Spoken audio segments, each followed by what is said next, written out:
আসসালাম মানে হচ্ছে তোমার মৃত্যু হোক, আসসালামু আলাইকুম মানে তোমার মৃত্যু হোক, আর আসসালামু আলাইকুম মানে তোমার উপর শান্তি বর্ষিত হোক। তো তারা যখন আল্লাহ নবীকে এটা বলতো তখন আল্লাহ নবী ধরে ফেলতো, তখন আল্লাহ নবী বলতো ওয়া আলাইকুম, ওয়া আলাইকুম আসসালাম, আর বলতেন না। কি বলতেন? ওয়া আলাইকুম, মানে তুমি যেটা বললে ওটাই তোমার সাথে হোক। তোমার নিয়ত যদি খারাপ থাকে তো খারাপটাই তোমার সাথে হোক, তোমার নিয়ত যদি ভালো থাকে তো ভালোটাই হোক। তো এই স্বভাব, এই চরিত্র তাদের আগে থেকেই ছিল। তবে এখানে একটা মজার কথা বলে রাখি, তারা কিন্তু আসলেই সালাম উচ্চারণ করে। মানে পৃথিবীতে একমাত্র দুটি জাতি যারা এখনো সালাম শব্দটা উচ্চারণ করে। আমরা যেমন পরস্পরে দেখা হলে বলি আসসালামু আলাইকুম, তারা পরস্পরে দেখা হলে বলে শালোম শালোম, ঠিক আছে? তথা এবং ওই উদ্দেশ্যেই, ওই অর্থেই যে শান্তি অবতীর্ণ হোক বা শান্তি বর্ষিত হোক। তো এই কারণে তাদের স্বভাব ছিল ভালো শব্দকে খারাপে পরিণত করার, আগে থেকে যার উদাহরণগুলো দিলাম। তো এরকম একটা ভালো শব্দ যেটা ভালো উদ্দেশ্য নিয়ে সাহাবীরা আল্লাহর নবীকে ডাকতো রাইনা বলে, সেটাকে ওরা খারাপ বানিয়ে দিয়েছে পাগল বোকা হিসেবে, অন্তরের নিয়তে হাসাহাসি করে। এটা আল্লাহ সুবহানাহু ওয়া তাআলার পছন্দ না হয়। আল্লাহ মুমিনদের বললেন, এই মুমিনেরা, আজ থেকে বন্ধ, আজ থেকে আল্লাহর নবীকে আর রাইনা বলে ডাকবে না। তাহলে কি, যারা আল্লাহ নবীকে অপমান করতে চায় ওরাই রায়না বলবে। মানে তোমাদের বলার সুযোগে আর একজন ওইটা নিয়ে হাসি ঠাট্টা করবে, এটা চলবে না। তোমরাই বলা বন্ধ করে দাও, যাতে যারা হাসি ঠাট্টা করতেছে ওদের চেহারা উন্মোচন হয়ে যায়, যারা আল্লাহ নবীকে ছোট করতে চায়। তোমরা আজ থেকে এটা বলা বন্ধ করে দাও। তোমরা কি বলবা? রায়নার পরিবর্তে তোমরা বলবা উনজুর না। রায়না বলে ডাকতো যে আমাদের দিকে তাকান, হে আমাদের দায়িত্বশীল, আমাদের দিকে দেখেন, আমাদের কথা শোনেন, আঞ্চলিক ভাষায়। সেখান থেকে আল্লাহ সুবহানাহু ওয়া তাআলা বিশুদ্ধ আরবি দিয়ে দিলেন, উনজুর না, আমাদের দিকে তাকান, আমাদের কথা শোনেন, আল্লাহ নবীকে ডাকার ক্ষেত্রে। ওয়াসমাউ, আর উনি যা বলে তা তোমরা শোনো। ওয়ালিল কাফিরিনা আযাবুন আলীম, আর কাফেরদের জন্য রয়েছে কষ্টদায়ক শাস্তি। আলীম মানে যন্ত্রণাদায়ক, যন্ত্রণাদায়ক কষ্টদায়ক শাস্তি। মা ইয়াওয়াদ্দুল্লাযীনা কাফারু মিন আহলিল কিতাবি ওয়ালাল মুশরিকিন, মুশরিক এবং আহলে কিতাবরা এটা সহ্য করতে পারে না যে আপনার উপর ওহী অবতীর্ণ হয় আল্লাহর পক্ষ থেকে। আহলে কিতাবরা কেন সহ্য করতে পারে না ভাই জানেন? আপনাদের প্রশ্ন করছি, আহলে কিতাবরা কেন সহ্য করতে পারে না যে আল্লাহর নবীর উপর আল্লাহর পক্ষ থেকে ওহী আসবে? আহলে কিতাব মানে কাদেরকে বুঝায়? আহলে কিতাব মানে কাদেরকে বুঝায়? আহলে কিতাব মানে যাদের উপরে আল্লাহ কিতাব দিয়েছিল, তাওরাত আর ইনজিল। তাওরাত দিয়েছিল আল্লাহ ইহুদিদেরকে, ইনজিল দিয়েছিল আল্লাহ খ্রিস্টানদেরকে। তো তাদেরকে কি বলা হয় কোরআনে? আহলে কিতাব। ইহুদি এবং খ্রিস্টানকে একসাথে কোরআনে কি বলা হয়? আহলে কিতাব। তারা কেন চায় না যে মুহাম্মদ সাল্লাল্লাহু আলাইহি ওয়াসাল্লামের উপর আল্লাহর ওহী আসুক? কেননা মুহাম্মদ সাল্লাল্লাহু আলাইহি সাল্লামের পূর্বে যত নবী আল্লাহ পাঠিয়েছেন সব নবী তাদের বংশে এসেছে, তাদের গোত্রে এসেছে। ধরেন আমরা বাংলাদেশি, বাঙালি, আমাদের বাপদাদার আমল থেকে আমরা দেখছি নবী আসলে আমাদের মধ্যে আসে, ঠিক আছে? হুট করে দেখছি যে পাকিস্তানে নবী চলে আসছে, বা দেখা যাচ্ছে পাকিস্তানিরা দেখছে যে আজীবন তাদের মধ্যে নবী আসে, তাদের মধ্যে প্রধানমন্ত্রী হয়। এখন বলে এক বাঙালি শেখ মুজিবুর রহমান বলছে আমি প্রধানমন্ত্রী হব। এটা অন্তরে হিংসা দেয় না? দেয় না? পাঞ্জাবিরা বরদাস্ত করতে পারে না। এখনও পাঞ্জাবিদের মধ্যে ওই স্বভাব আছে, এখনও পাকিস্তানের ফুল কন্ট্রোল পাঞ্জাবিদের হাতে। তো পাঞ্জাবের এটা বরদাস্ত করতো না যে বাঙালিরা আমাদের শাসন করবে। How it can be possible? ওদের মধ্যে একটা আত্ম অহমিকা কাজ করে, সেটা ইন্ডিয়ান পাঞ্জাবি হোক আর পাকিস্তানি পাঞ্জাবি হোক। ইন্ডিয়াতেও পাঞ্জাব আছে যারা শিখ, এই জন্য ইন্ডিয়ান পাঞ্জাবি শিখেরা আলাদা দেশ করতে চায়। ওরা এটা বরদাস্ত করতে পারে না যে ওদের উপর আর একজনকেও শাসন করবে। তাহলে আজীবন আমি দেখলাম আমার মধ্যে থেকে নবী আসতেছে, হুট করে আজকে দেখি যাদেরকে চিনি না জানি না তাদের মধ্যে থেকে নবী। তো এটাকে আমি সহ্য করতে পারবো? পারবো না। কিন্তু তারা কি জানতো না যে নবী আসবেন? জানতো। কিভাবে জানতো? তাদের প্রত্যেক বইয়ে লেখা আছে তোমাদের ভাইয়ের বংশে নবী আসবে, শেষ নবী তোমাদের ভাইয়ের বংশে আসবে, শেষ নবী তোমাদের ভাইয়ের বংশে আসবে। এখন ভাই মানে যদি আমি ধরে নিই যে খালি আমার এই ভাই, ভাই মানে আমার চাচার ছেলেও আমার ভাই। কথা বুঝতে পেরেছেন? ভাই মানে আমার দাদার ভাইয়ের দিক থেকে যিনি চাচা, তার ছেলেও আমার ভাই। আমি যদি শুধু আমার আপন ভাই ধরি তাহলে হবে না। আমি ধরে বসে আছি যে আমার আপন ভাই থেকে আজীবন নবী আসছে, মানে আমার আপন ভাই থেকে নবী আসবে। সেটা হচ্ছে ইব্রাহিম আলাইহিসসালাতু ওয়াসসালামের 2 ছেলে। কয় ছেলে? ইব্রাহিম আলাইহিসসালামের কয় ছেলে? 2 ছেলে। একজনের নাম ইসহাক আর একজনের নাম ইসমাইল। একজনের নাম ইসহাক আর একজনের নাম ইসমাইল। এই ইব্রাহিম হচ্ছে দুনিয়ার 3টে ধর্মকে বলা হয় আব্রাহামিক রিলিজিয়ান। দুনিয়ার ইসলাম, খ্রিস্টান এবং ইহুদি 3 ধর্মকে কি বলা হয়? Abrahamic religion. মানে যেই ধর্মগুলোর আদি পিতা ইব্রাহিম। 3টে ধর্মেই ইব্রাহিম সম্মানিত। আমরা ডাকি ইব্রাহিম নামে, খ্রিস্টান আর ইহুদিরা ডাকে আব্রাহাম নামে। Abraham Lincoln. আব্রাহাম মানে আসলে ইব্রাহিম। যেমন আইজ্যাক নিউটন নাম শুনেছো তোমরা? আইজ্যাক মানে আসলে ইসহাক। আইজ্যাক মানে আসলে কি? ইব্রাহিমের ছেলে ইসহাক। ঠিক আছে? ডেভিড মানে আসলে দাউদ। ডেভিড মানে কি আসলে দাউদ। জ্যাকব, ইয়াকুব মানে আসলে জ্যাকব, বা জ্যাকব মানে আসলে ইয়াকুব। যাদের নামগুলো শুনে তোমার কাছে মনে হবে এগুলো খ্রিস্টানদের নাম, ওগুলো আসলে ইসলামেরই নবী। মানে তাদের দৃষ্টিতেও তারা নবী, কিন্তু উচ্চারণ পরিবর্তন হয়ে গেছে।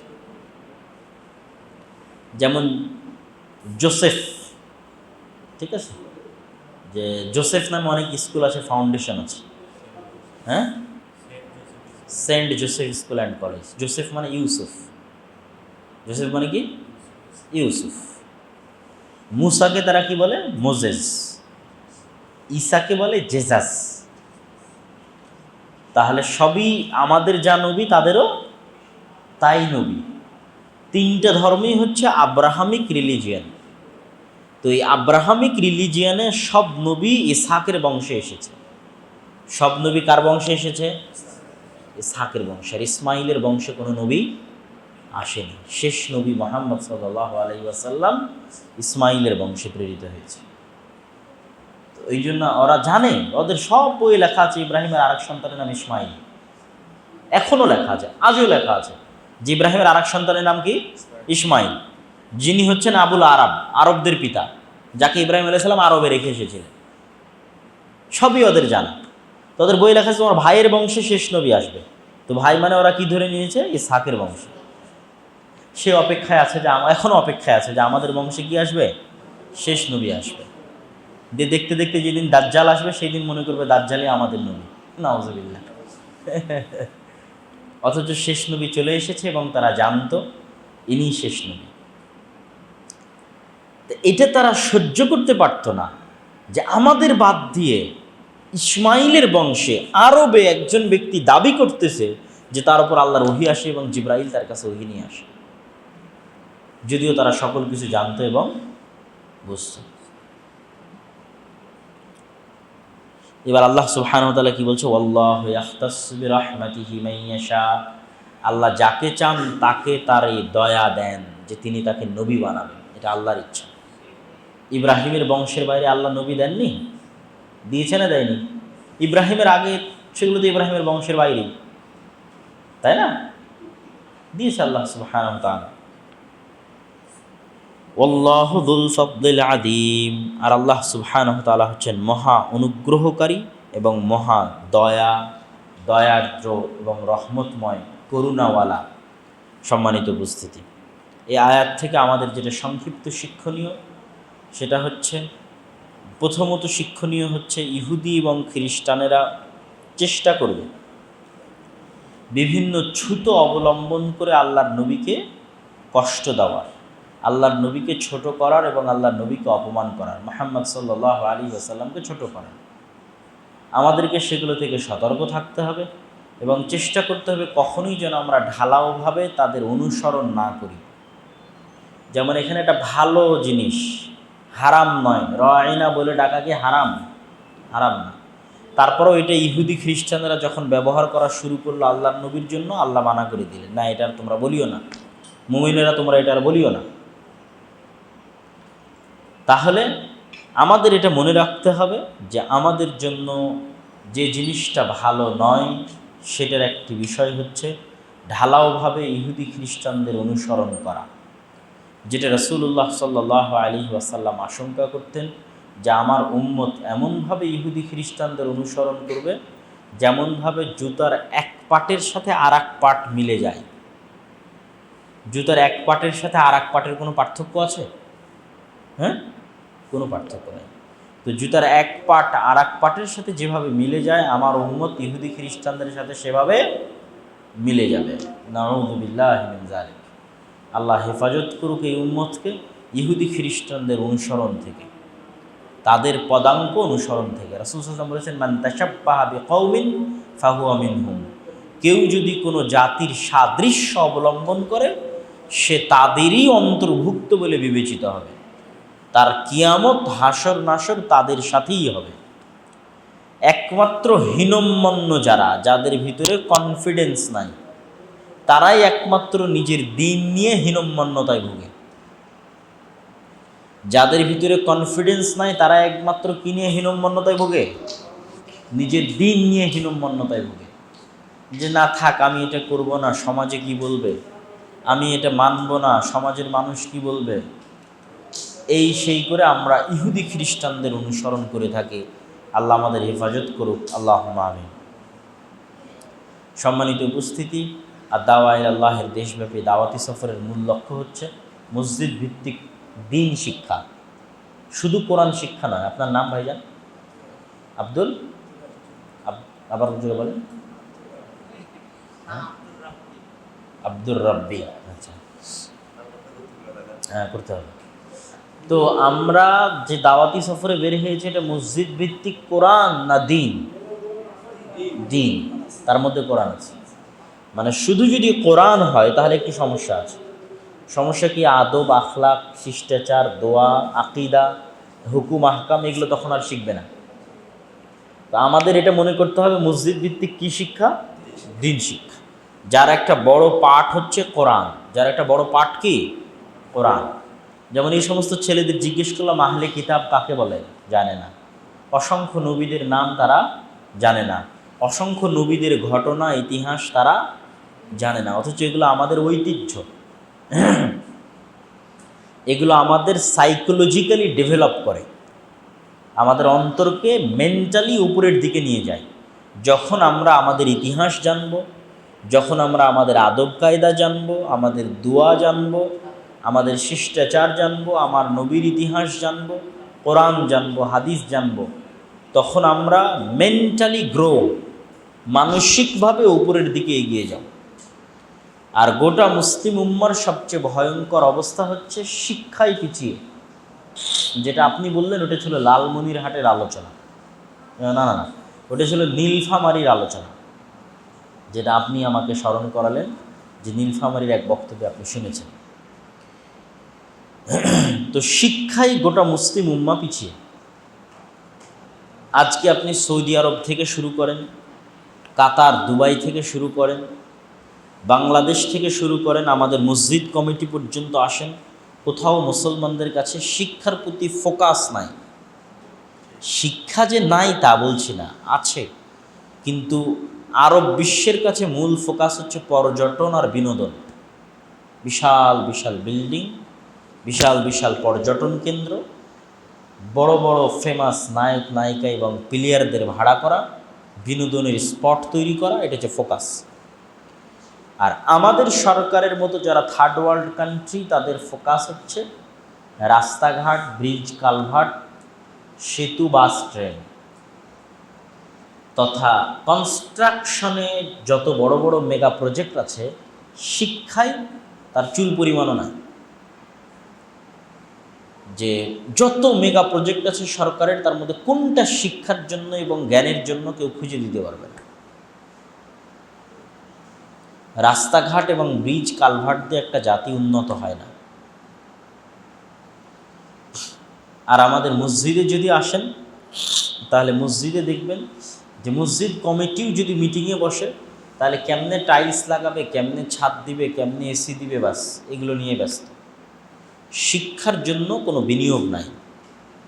অথচ এই মসজিদটাই যদি আমরা উঠিয়ে ইউরোপে নিয়ে যাই, আর এই মসজিদের বাৎসরিক ইনকাম যদি 10 লক্ষ হয়, তাহলে ইউরোপিয়ানরা এই 10 লক্ষর মধ্যে 2 লক্ষ আগে বাজেট রাখবে শিক্ষার জন্য। যে এই মসজিদে 10 লক্ষ থেকে 2 লক্ষ টাকা আগে কিসে খরচ হবে?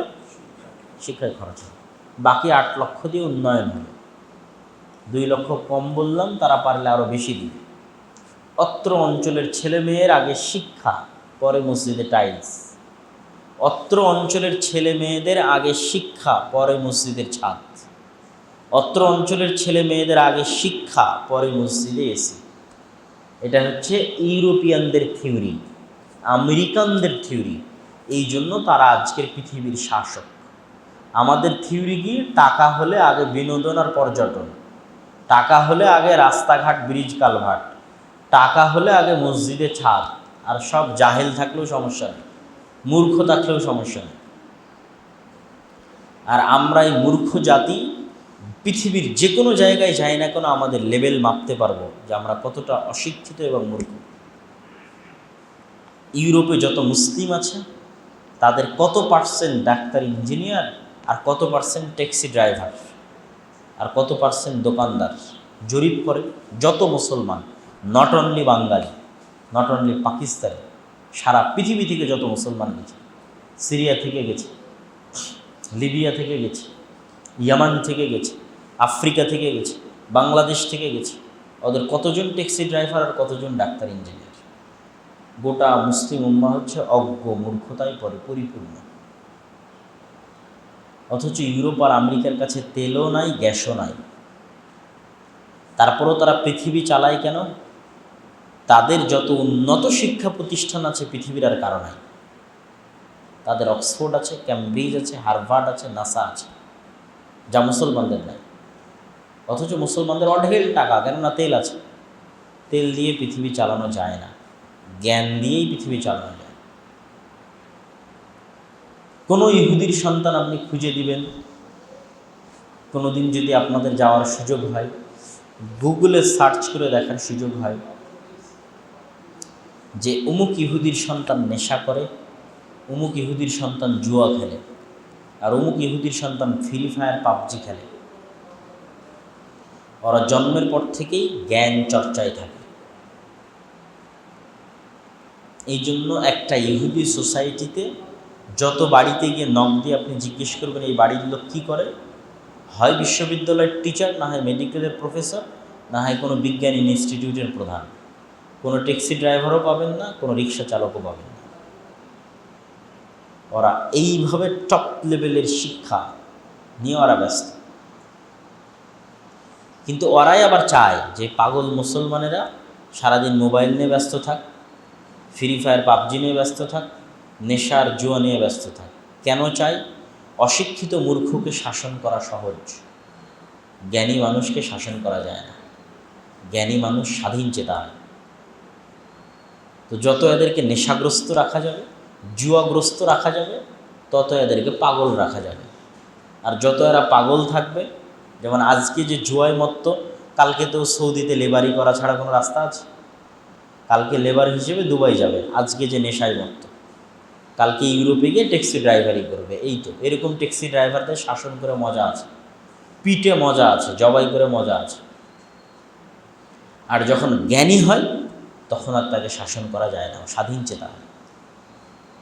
গোটা পৃথিবীর মুসলমানদের শিক্ষায় বেহাল দশা, ভয়ঙ্কর অবস্থা। শুধু কোরআন এবং হাদিসে, জেনারেল শিক্ষাটা। সম্মানিত উপস্থিতি, এই জন্য আমরা চাই মানুষের মধ্যে শিক্ষা নিয়ে সচেতনতা তৈরি হোক। আজকে আপনার কাছে মসজিদ আছে, এসি আছে, টাইলস আছে, ছাদ আছে, তারপর আপনি এখানে শিক্ষার ব্যবস্থা করছেন না। যার কাছে কিছুই নাই সে কিন্তু শিক্ষা নিয়ে কাজ করে যাচ্ছে। ব্রাকের এরকম মসজিদ আছে, ব্রাকের এরকম টাইলস দেওয়া, ছাদ ঢালাই দেওয়া কোনো স্কুল আছে? কিন্তু ব্রাক স্কুল চালায় না? চালায় না? চালায়। কেন চালায়? ব্রাক জানে শিক্ষার গুরুত্ব কী। কিন্তু আমাদের এই হোচলা মসজিদ কমিটি যা আছে সারা বাংলাদেশে এরা জানে না। এদেরকে কে মসজিদ কমিটি করেছে আর কে মসজিদের দায়িত্ব দিয়েছে, এদের 24 ঘন্টার মধ্যে পদত্যাগ দিতে হবে। মসজিদের বাজেটের আগে 50% শিক্ষায় ব্যয় হয়। বুঝতে না পারলে খ্রিস্টানদের কাছে যায় শিখো। খ্রিস্টানেরা যখন কোনো দেশে যায় আগে গির্জা বানায় না, আগে স্কুল বানায়। আমাদের দেশেরও টপ লেভেলের স্কুলগুলো খ্রিস্টানদের দ্বারা পরিচালিত। কেননা ওরা শিক্ষা নিয়ে কাজ করে করে ওদের হাত পাকা। আর আমাদের কাছে সব কিছু থাকার পরও আমাদের উদ্যোগ নাই, আগ্রহ নাই, চেষ্টা নাই। সম্মানিত উপস্থিতি, আমরা দাওয়া ইলাল্লাহর পক্ষ থেকে দেশব্যাপী দাওয়াতি সফরে আমাদের লক্ষ্য এবং উদ্দেশ্য হচ্ছে মানুষকে উদ্বুদ্ধ করা, মানুষকে বের করে নিয়ে আসা, দায়িত্বশীল তৈরি করা। লা আসআলুকুম আলাইহি আজরা, আমি আপনাদের কাছে হাদিয়া টাকাও চাইতে আসিনি, পাথেও চাইতে আসিনি, খাবারও চাইতে আসিনি। এখন পর্যন্ত 100টার কাছাকাছি মসজিদ আমরা সফর করেছি। কোথাও কেউ বলতে পারবে না যে তাদের কাছে আমরা 1টা টাকা নিয়েছি, না পথ খরচ না হাদিয়া। তাহলে নিজের খরচে আপনাদের বাড়ি বাড়ি আপনাদের গ্রামে গ্রামে যাওয়ার পিছনে উদ্দেশ্য কি? লা আসআলুকুম আলাইহি আজরা ইন আজরিয়া ইল্লা আলাল্লাযী ফাতারানি। প্রতিদান যদি দেওয়ার দরকার হয় আল্লাহ দিবে, আপনাদের কাছে চাই না, বিনিময় চাই না। কি চাই? যেটা বলছি সেটা শোনেন। বুঝেননি ইমাম সাহেব? যেটা বলছি সেটা শোনেন, এটা চাই। বলছি মসজিদে শিক্ষার ব্যবস্থা করতে হবে, করেন, এই জন্য আসছে, এটা আমানত। যদি আমার এই আমানতটা আপনারা মূল্যায়ন না করেন, আল্লাহর দরবারে আপনারা জবাবদিহিতা করবেন। আমি নিজ খরচে আপনার মসজিদে এসে বলে গেছি, মানে আমি আমার দায়িত্ব পালন করেছি। এখন জিম্মেদারি অত্র অঞ্চলের মানুষের উপর, জিম্মেদারি অত্র মসজিদের কমিটির উপর, অত্র অঞ্চলের যুবক ছেলেপেলেদের উপর। কেউ যদি মনে করে আমি জালসা করতে আসছি, ওয়াজ করতে আসছি, ভুল। আমি জালসা ওয়াজ করতে আসেন, আদেশ দিতে আসছি। টাকা নিয়ে আদেশ দেওয়া যায় না, টাকা নিয়ে মানুষকে আদেশ দেওয়া যায় না। এই জন্য বিনা টাকায় যাতে আদেশ দিতে পারি। আপনাদের কাছে টাকাও চাই না, খাবারও চাই না, কিন্তু যা বলছি তা করতে হবে। না করলে আপনার আল্লাহর দরবারে জবাব দেবেন। আর কোরআনের উপর আমাদের বিস্তারিত ডিটেইলস আলোচনা আছে, যেখানে আমরা বিস্তারিত আলোচনা করেছি যে কোরআন যদি আমরা জাতিগতভাবে পরিত্যাগ করি তো জাতিগতভাবে গজবের শিকার হব। গজব মানে এই যে বৃষ্টি হচ্ছে, বৃষ্টি হয়ে নূহ আলাইহিস সালামের মতো আমরা ডুবে ধ্বংস হয়ে যাব, না ভাই। কিছুদিন আগে নিউজ আসলো যে বাংলাদেশে বিশাল ভূমিকম্প হবে, হতে পারে, কিন্তু সমূলে ধ্বংস করা গজব হিসেবে ভূমিকম্প আসবে না। যে গোটা বাংলাদেশকে আল্লাহ সমূলে ভূমিকম্পতে ধ্বংস করে দিবে, এটা হবে না। গোটা বগুড়াকে আল্লাহ ভূমিকম্প দিয়ে নিচে নামিয়ে দিবে, মাটির নিচে উল্টিয়ে দিবে, এটা হবে না। বন্যা দিয়ে সমূলে ধ্বংস করে দিবে, এটা হবে না। গজব মানে গোটা বাংলাদেশের উপর গজব আসতে পারে। কিভাবে জানেন? হিন্দুরা গোটা বাংলাদেশের মানুষকে জবাই করতে পারে, একদিনে গোটা বগুড়ার সব মানুষকে জবাই করে ফেলতে পারে। কিন্তু পৃথিবীতে কথা বলার কেউ থাকবে না, বাধা দেওয়ারও কেউ থাকবে না, উদ্ধার করারও কেউ থাকবে না। এটা হলো গজব। উম্মাতে মুহাম্মাদির উপর এটা গজবের ফরম্যাট, সিস্টেম। আগের উম্মতের উপর এক এক ফরম্যাটে গজব এসেছে। নূহ আলাইহিস সালামের উপর বন্যা ফরম্যাটে গজব, লূত আলাইহিস সালামের উপর শহর উল্টিয়ে দেওয়া ফরম্যাটে গজব, আদ সামুদ শোয়াইবের জন্য ঝড় বৃষ্টি বিকট আওয়াজ ফরম্যাটে গজব। আর উম্মতে মুহাম্মাদির জন্য ফরম্যাট কি? বানু ইসরাইলের জন্য হচ্ছে বানর আর শুকুরে পরিণত করে দেওয়ার গজব। আর উম্মতে মুহাম্মাদির ফরম্যাট কি? বাগদাদের ইতিহাস পড়, হালাকু খা চেঙ্গিস খা কীভাবে লক্ষ লক্ষ মুসলমানকে জবাই করেছে। স্পেনের ইতিহাস পড়ো, কীভাবে স্পেনের রাজা ফার্ডিন্যান্ড এবং রানী ইসাবেলা হাজার হাজার মুসলমানকে আগুনে জ্বালিয়েছে। যদি পড়তে ভালো না লাগে তাহলে রোহিঙ্গাদের দেখো, এটা হলো গজব। যে রোহিঙ্গাদের কিভাবে বৌদ্ধরা পাখির মতো, পাখিও মনে করে না, যে গুলি করার সময় মনে করে না যে এটা পাখি।